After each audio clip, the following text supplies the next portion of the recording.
even in the pain and the darkness, and when you feel like, speaking your truth is the wrong thing to do because it could hurt someone else, be able to let go of those things that are just keeping you stuck. I think a lot of times when we're in this place of not wanting to speak truth because we don't know how it's going to land or how it's going to impact other people, we can convince ourselves that it's easier to not say anything at all. Mm-hmm. You love your sister. You've told me that multiple times. Mm-hmm.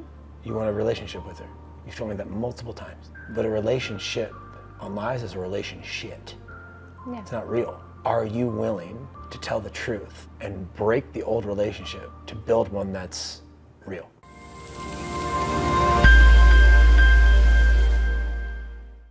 Welcome back to the Late Night Date Night podcast. On this episode, we talked about how sometimes having the hard conversations can feel like the wrong thing to do. But I have been doing this work on myself to understand that I'm a peacekeeper, and shoving my feelings down does not help me in my life or my relationship with my husband or with my family.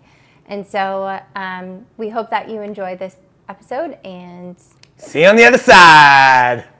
I learned a very important lesson, and it's this lesson that sometimes the hard thing can feel like the wrong thing to do. And as a recovering people pleaser or peacekeeper, having the hard conversations to acknowledge how you feel can feel like a very hard thing to do. And it can feel like the wrong thing to do because I've always just kept the peace and gone with the flow. But I've also, as I've started to come out of that, realized how much it's just impacted me personally and our relationship and my other relationships as well. And so I had to have this hard conversation with my family that, we weren't going to make the trip up there for Labor Day weekend. And that was simply just meant to keep my own peace. But it also felt like the wrong thing to do because I knew it was going to be a tough conversation to have with my family because we've always just gone up there. And what I just realized is that the more and the longer that I go without acknowledging how I actually feel and putting on this fake facade and going up there pretending like everything's okay when it's not, is just hurting myself in the moment. And so owning that and having those hard conversations was difficult, but in the moment I also realized that even though but I had this almost spiritual moment where it rained so much last week, and I was just reminded that even in the pain and the darkness, and when you feel like, speaking your truth is the wrong thing to do because it could hurt someone else, the right thing to do, and you just have to learn how to dance in the rain and be able to let go of those things that are just keeping you stuck, and the things that I didn't realize were just hurting myself and keeping myself small and all of that. There's a butterfly outside. I think a lot of times when we're in this place of not wanting to speak truth because we don't know how it's going to land or how it's going to impact other people, we can convince ourselves that it's easier to not say anything at all. Mm-hmm.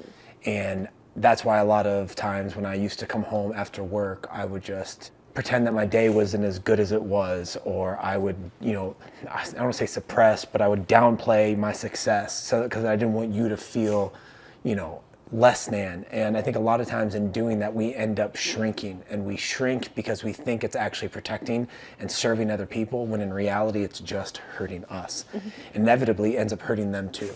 Mm-hmm. Because, I can play this role of coming home and, pretending everything's not as good as it was, and pretend that, business isn't going as well as it used to go. And even though I'd be crushing it. I remember I would come home after sitting in the car and writing multiple contracts, getting 5 homes under contract, having this amazing day where I just cleared $100,000 for the day in commissions. And then I would walk in and I would see that you were in a bad mood, and I would adjust my mood to accommodate you. But that was just me telling me that my success wasn't good enough, that I wasn't allowed to celebrate it because you weren't in the right spot.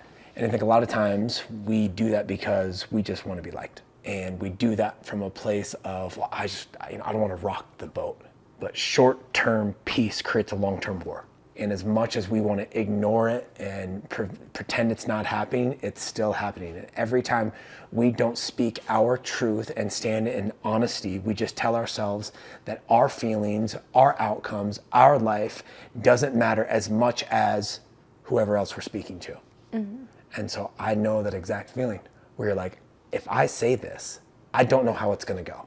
But if I don't say this, I'm going to have to get back in my fucking car, drive home, get into the shower, the stillness of the night, as I'm putting on my lotion on my face and I'm getting ready to go to bed. I have to look in the mirror at the guy and be like, you know what? You did it again. You wouldn't tell the truth because you were afraid of how you were going to be looked at or judged. So you played it safe. And I think for me too, like being this keeper and this Enneagram 9, I have gotten so far away of being able to like recognize my own wants and needs and feelings and being able to like trust myself and confident enough to like voice those in the moment. And so even, you know, this past week, things that have come up with the two of us, you know, it's like I almost like self-sabotaged myself by saying yes to you to be able to, you know, go to a couple different events. Gave me less time to focus on myself or, you know, pursue my purpose and whatnot. But it wasn't until like after the fact that I recognized that. And so that's not your fault because I truly said like you could go. Mm-hmm. Like it's not a problem. In fact, I encouraged you to go. It's on me for being able to like just get closer to understanding my own wants and needs and know that like if it's not a yes, then that's okay, and being able to like voice that and feel confident about it. But I think for so long I just like avoided my own feelings and like pushed them down and like made myself feel like any sort of negative emotion or any emotion that accommodates or doesn't accommodate anyone else and what they want is like the wrong thing. Yeah, you got the Minnesota nice going, except it's like your identity. Yeah. And here's the thing: when you were upset for me for going, I didn't feel bad. I was like, well, you shouldn't have said what you didn't mean then. That's on you. Mm-hmm. And at the same time, I had this massive amount of empathy for you to be like, she doesn't feel safe enough to speak her truth about what she actually wants with me. So I can recognize two things. One, I didn't feel bad for you. You're like, you said it, I'm going to go do it. I don't feel bad. Mm-hmm. Two, I can also recognize, okay, I've created this condition in this home to where you feel like you have to people please to keep the relationship going and you can't be honest about what's going on. Yeah. The reality is you made a commitment to me to build standard together. And then I took all of my expectations about what that meant. Post this many times a week, do the podcast with me, do all of these things, whatever it may be. Mm-hmm. And I just took my expectations and put you in that box. And that's not fair. And I know that myself, I have a very, like, once my mind is set on something, I'm fucking going. Mm-hmm. And if hey, I'm going to do it too. Okay, cool. So you're going too? All right, sweet. So we're going together. And there's never this opportunity for you to express something differently. And so what I have found is over the last few months, not even the last few months, for the entirety of our marriage, and specifically the awareness I've had of the last few months, is that doesn't work. Mm-hmm. And so the conversation that you and I just had, I think it was yesterday, maybe it was on our date night where we had corn dogs and cheese curds, mm-hmm. and then the worst taco place of all time. The worst. Which still makes me feel nauseous. Yeah. But it was this conversation about, hey, listen, we're going to try something different in this month. Mm-hmm. Instead of you trying to perform and live up to these expectations, thinking that that's going to contribute to the business, what did I say that we should try differently? Be me and focus on me and do what makes you happy. Yeah, and do what makes me happy.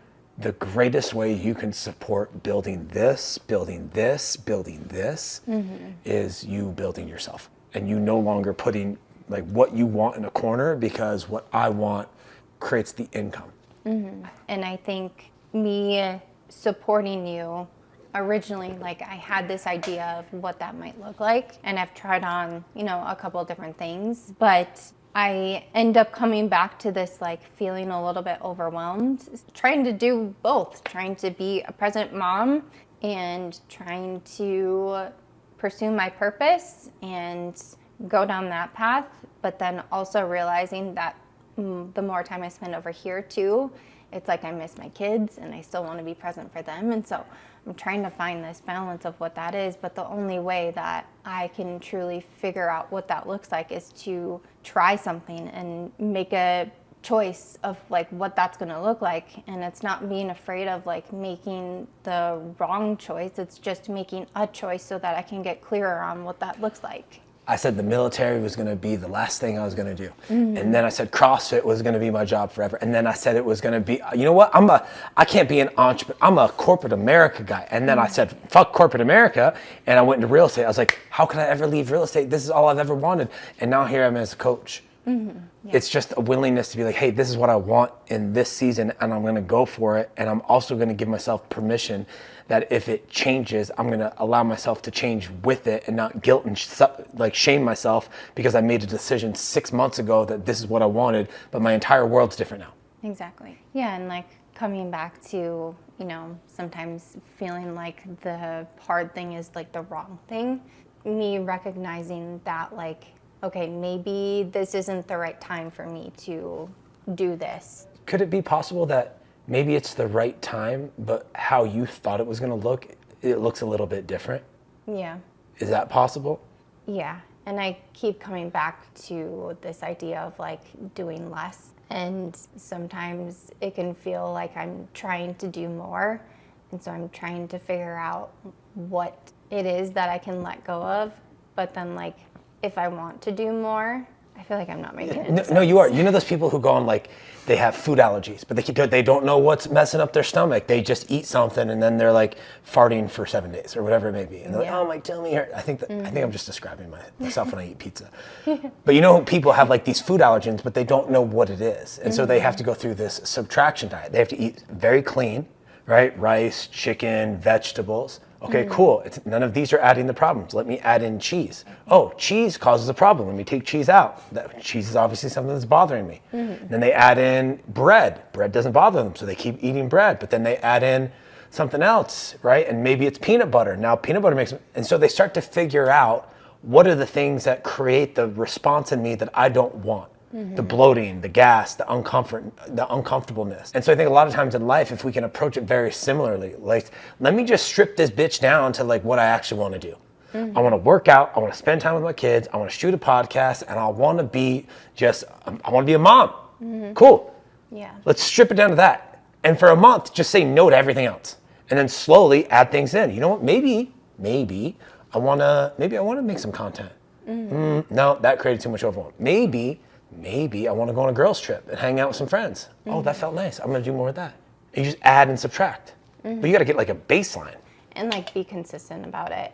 I feel like I just haven't been consistent enough about it. And also just taking on more things because that's like the peacekeeper in me to be able to be like, yeah, that sounds great. Like, I would love to do that, you know, not because anyone else says it, but because I want to do it at the same time. Yeah. But also like not acknowledging until after I've tried it that it's just creating more overwhelm and less time away from the kids. Here's what happens. I was trying to get this across the other day, and maybe this will make sense. The best way for you to support the life that we're trying to build together is for you to be the best version of you.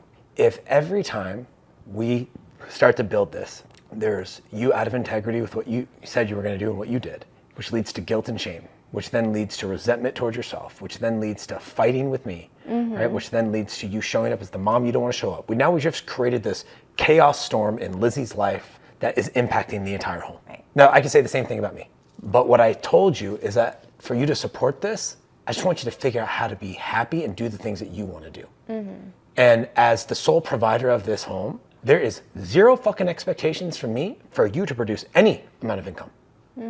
However, what I will say is if you want to increase the amount of money that we make and increase our lifestyle and get the things that we've dreamt about in the home, the vacations and the cars and being able to give away 10% of our income and buy Christmas presents for people and take people on vacations, well, the only thing that you can contribute to that equation is you getting out of the chaos cycle. Because if there is no chaos cycle, or if we shorten it, then we can continue to build momentum. So I'm like, hey, with all this extra time with the kids going to school for 2 days, 8 hours a week. I don't give a shit if you sit on the couch and watch TV to decompress or go for a hike. It doesn't bother me. But find out what you need to do. It's the best thing you can do to contribute to this. I just look at it as like this time, like I'm kind of in this time where I've been shown all of the ways that I thought were helping me, which may not have been bad, like in my mind, to be like friendly and accommodating and go with the flow. But really realizing that those ways and just like avoiding or not even like connecting with my truth and acknowledging how I feel and things like that was just hurting me. And so it's creating this like internal chaos and like part of my identity and who I am and how I show up. But I need to like take this time to like, or I feel like I'm in this season where I'm just like shedding this old identity of myself as a peacekeeper and learning to have like those hard conversations and set boundaries, even if it does feel wrong, and try things. And if it's something that I want to stick with versus like see if it's maybe not something that I want to do. Look how you being a peacekeeper created chaos in your family. Not my family, not this family. No. You keeping all of that in, being the peacekeeper, did it bring you guys closer together? No. Did it push you guys further apart? Yeah. Okay. And then how were you feeling towards them when you were like trying to keep the peace, but they didn't know you were trying to keep the peace? How'd that make you feel? Like you're wearing this mask and avoiding your actual feelings. Or also just like performing and pretending like everything's okay when it's not. You love your sister. You've told me that multiple times. You want a relationship with her. You've told me that multiple times. But a relationship on lies is a relationship. Yeah. It's not real. Are you willing to tell the truth and break the old relationship to build one that's real? Did it hurt? Is it scary as shit? Are you still in the pain? Not so much anymore, but a little bit. Is there still some work to do between you and your mom and you and your sister and you and your dad and you and me? But what's the alternative? Just go on pretending like everything's okay when... And then when we would do that, and then we would come back from Minnesota or Grand Lake or wherever it was, and it was just you and me and the boys, what would end up happening? I'd go into almost like this deep depression, emotional spiral for a week, maybe two. And when you're in that depression, darkness, were we fighting or not fighting? Fighting. Were we having sex or not having sex? No. I was disconnected from myself because I just taught myself and told myself that my feelings don't matter, or I shouldn't be feeling those feelings. And that makes me a bad daughter or a bad sister or a bad wife. And I should just suck it up and not acknowledge my feelings. Yeah, and so to me, it made me, like, you'd be like, I'm fine. I'd be like, okay. I'm not dumb. I know when you're not fine. I know when things aren't going well. I know when you're completely disconnected. I know when you're putting on a facade, just how you know. There's times when I'm embellishing about my stories. Like, hey, I'm 5'8", knowing damn well I'm only 5'8" if I'm wearing these shoes. But you call me on it. And I knew you were, I knew you were doing the same thing. And so this point of like, it was like a line of demarcation. You're like, I'm not going back based off this premise. I want to go back home, but based off a foundation of truth. And it hurt, probably shook your family. I know it shook you, and it's okay, because on the other side of that is something that you want. You told me what you want. Where do you feel like you've been having to like be a people pleaser in this relationship? You have a very big, bold personality. No, stop. Confident, assertive. Thanks. Wait, what are you? Number 8? I'm an 8. Okay, and what is number 8? Loud and proud. I have no fucking idea. This is your game. Okay. Yeah, so basically loud and proud, whatever it is. I can't remember what it is. I think it's very assertive. I don't say combative. I think maybe unhealthy is the combative. But like I'm a go-getter. I'm a hard charger. Like nothing's going to get in my way. Yeah, exactly. Like, I don't think so. Fuck you, get out of my way. I'll do it. Yeah. And so I, as the peacekeeper, is just someone who goes with the flow, especially when I have a partner that's very like, this is what we're doing.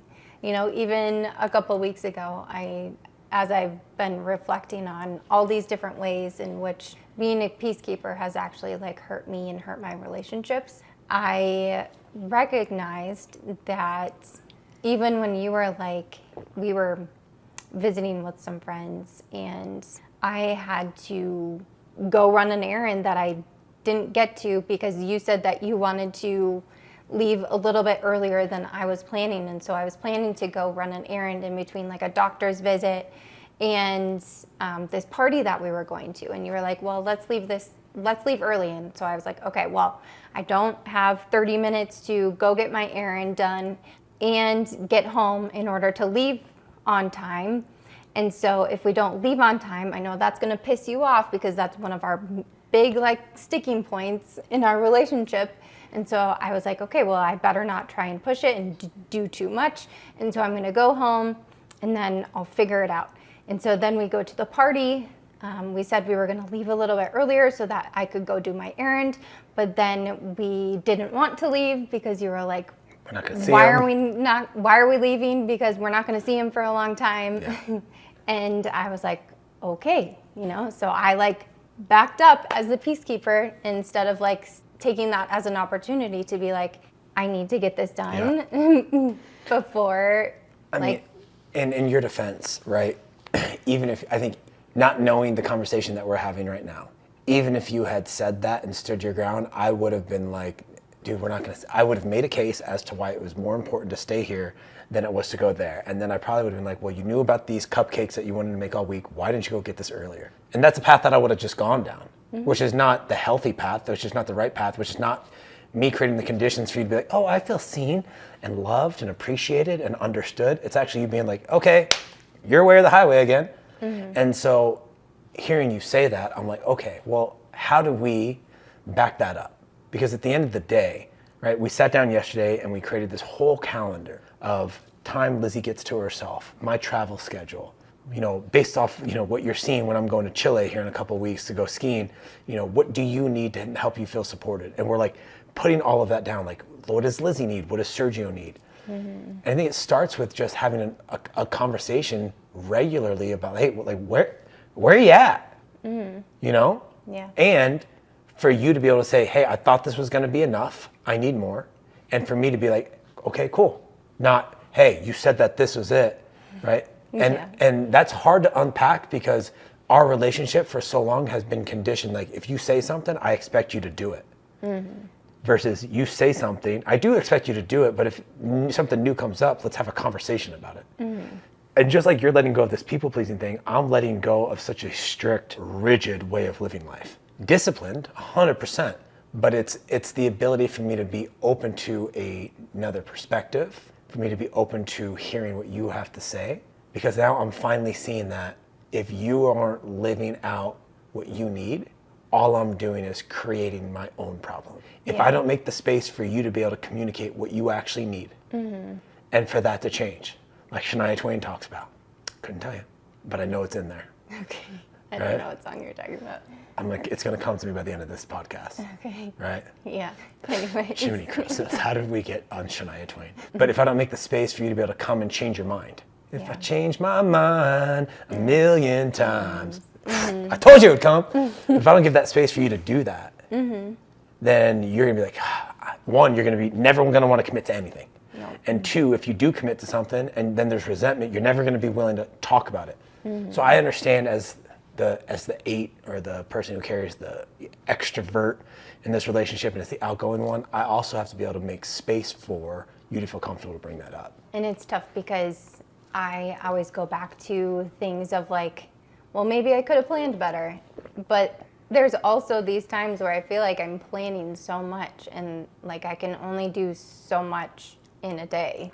Well, first off, we have a very clear communication breakdown. It's very evident. I truly believe that on Sundays, we need to sit down when Luca is watching Daniel the Tiger, and we need to sit down and look at the calendar and just be like, hey, what's going on this week? Okay. Like just like a 30-minute logistics meeting to be like this, and this. Okay, is there anything coming up? Because your schedule's fairly set. I'm kind of like the Tasmanian devil. I'm doing this, and then all of a sudden Thursday's like, hey, guess what else I'm doing? You're like, you're traveling. Go to Arizona. You're like traveling now? I'm like, I did. And the thing is, it's like, yeah, that's fair.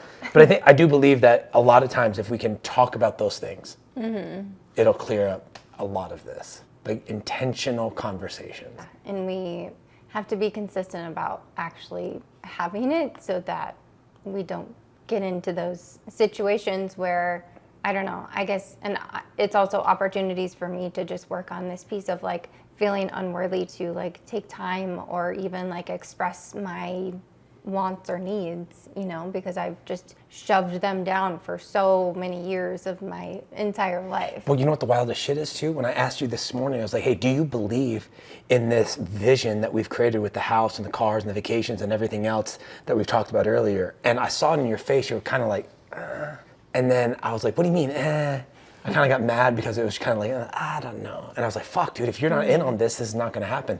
And what I've started to realize in this exact moment is that your inability, and my inability too, right, to say what we need at times prevents us from believing in the thing that we actually want. Yeah. I don't want to talk about it because if I talk about it, right, like what if it like rubs somebody the wrong way? I'll just keep it in. Right. But you can't ever receive something from God or the universe or whatever you want to call it. If you guys want to call it, I'll call it God. You can't receive that if you're not willing to make a bold statement about it. So part of this too is, right, like you living your best life, but also you being willing to dig up all of these things that you need and be like, hey, this is what I need. It almost like sounds so ridiculous, you know, like what I like judge myself, you know, as a 35-year-old young woman with like 2 kids that doesn't know her wants and needs. But at the same time, if that's been like my identity as a peacekeeper, like it's no wonder that I just have a challenging time understanding or even like wanting to acknowledge that what you want to do isn't going to serve me, and being confident enough to have that conversation with you to be like, hey, I know you want to stay, but like if we don't leave right now, like I'm going to be stressed out tomorrow, and that's just going to spiral, and then we're going to get in a fight, and then you're going to come back to me and be like, well, why'd you do this? I get it. Yeah. I get it. And here's the thing, as somebody who has a hard time receiving, because I was always in this place of like, I don't want to be a burden to anybody, so I'll just do it myself. If I don't work on that, then there's no way that I can receive things that are coming to me. Compliments, gifts, anything that's flowing into my life. And at 41, it's weird to be in that place. So while you're over here working through this people-pleasing thing, I'm over here being like, allowing people to help me and allow things to come to me without feeling guilt about it. It's just where we're at. This is a very different conversation than us fighting about how the dishwasher is being loaded. So let's just contrast that for a moment, where we used to fight about the dishwasher, and we're now talking about, hey, I want to be able to fully openly communicate with you about where I'm at and what I need so that we can build this life that we want. Just a little bit. Just a little bit. I'm still really impressed that I remember that Shania Twain song. I am too. So listen, these are the hard conversations. Like being willing to share where you're at and what you want, at the same time being able to hold the space. Neither one of these, like Lizzie's going through something, I'm going through something, and it can be challenging. And so I just want to say this, like if you're in a spot where you find you and your wife are living in this, almost like this lie, like you're not willing to speak the truth, you don't actually have a relationship. And you're gonna have to be willing to break this thing to rebuild it. And it's hard as shit, but it's also hard to be in something long-term that you know you don't want to be in because it's not real. We appreciate y'all being here. Hope you guys enjoyed this episode. Come follow her at Lizzie Ray on Instagram. I'm at Sergio Nazaro. Give us a 5-star review if you thought this was dope. Give us a 1-star review if you still hate us. Either way, we'll catch you on the other side. Until next time, take care. Peace.